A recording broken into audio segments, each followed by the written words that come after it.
Hi hello సంధ్య ఫైసీ food kitchen. ఇప్పుడు నేను గుత్తి వంకాయ కర్రీ చేస్తున్నానండి.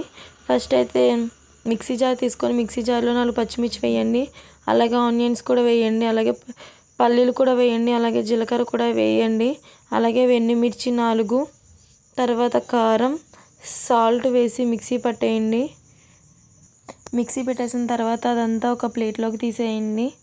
తీసేసి అందులో కొత్తిమీర కూడా అప్లై చేయండి. కొంచెం కొత్తిమీర వేసి బాగా మిక్స్ చేయండి.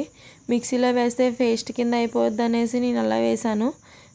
మిక్సీలో వేయొద్దండి, అలాగే చాకుతో కట్ చేయండి. అలాగే వంకాయలు తీసుకొని వంకాయకి బాగా అప్లై చేయండి ఆ మసాలా అనేది. చాలా అంటే చాలా టేస్ట్గా ఉంటుందండి. నచ్చితే లైక్ చేయండి, షేర్ చేయండి, మై ఛానల్ సబ్స్క్రైబ్ చేసుకోండి. గుత్తి వంకాయలు మొత్తం అప్లై చేసేసి అవన్నీ ఒక ప్లేట్లోకి తీసేసుకోండి. చూసారా ఎలా పట్టిందో. తర్వాత మిగిలిన పేస్ట్ అనేది అలా ఉంచండి, మసాలా పేస్ట్. తర్వాత కడాయిలు పెట్టుకొని కడాయిలో ఆయిల్ వేసుకోండి.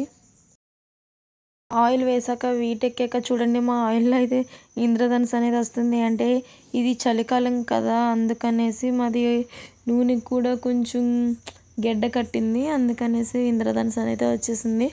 అలాగే ఈసారి గుత్తి వంకాయని ఒకటిగా వేసేయండి. అన్నీ వేసి ఒక్కసారి గిన్నెని పట్టుకొని కదపండి. కదిపేసి మూత పెట్టేసి ఒక గంట సేపు ఉంచేసేయండి. చూసారా అవి కలర్ అన్నది మారింది. ఆ తర్వాత పేస్ట్ ఉంది కదా, అది కూడా వేసేసేయండి. వేసేసి ఒక్కసారి కలపండి. మళ్ళీ కలిపేసి ఇంక మూత పెట్టేసి ఉంచేసేయండి. టేస్ట్ అనేది అయితే చాలా అంటే చాలా బాగుంటుంది, ఏ మసాలాలు లేకుండా. చూసారా గ్రేవీ అనేది అయితే తయారవుతుంది. ఒకసారి గట్టితో కలిపి చూడండి. అది ఆవిరి కొట్టడం వల్ల సరిగ్గా కనిపించట్లేదు ఫోన్లో. చూసారా ఇప్పుడు ఆయిల్ అయితే ఎక్కువ వేయండి. అలాగే చిటికెడంత కారం కూడా వేసుకోండి. మీరు కారం ఎక్కువ తింటే వేసుకోండి, లేకపోతే లేదు. కారం సాల్ట్ సరిపోయిందమ్మా ఒకసారి చూసుకోండి. సరిపోకపోతే మళ్ళీ వేసుకోండి. చూసారా ఆయిల్ అనేది పైకి తేలుతుంది, అంటే దగ్గరికి వచ్చేసింది. అలాగే ఒక చిన్న గ్లాస్తో వాటర్ అయితే వేయండి. గ్రేవీ రావాలంటే వాటర్ వేయాల్సిందే. వేసి ఒకసారి మళ్ళీ కలపండి. కలిపేసి మళ్ళీ ఒకసారి 10 minutes మూత పెట్టేసి వదిలేసేయండి. చూసారా మళ్ళీ మూత తీసి చూద్దాము. చూడండి కర్రీ అయితే దగ్గరికి వచ్చేసింది.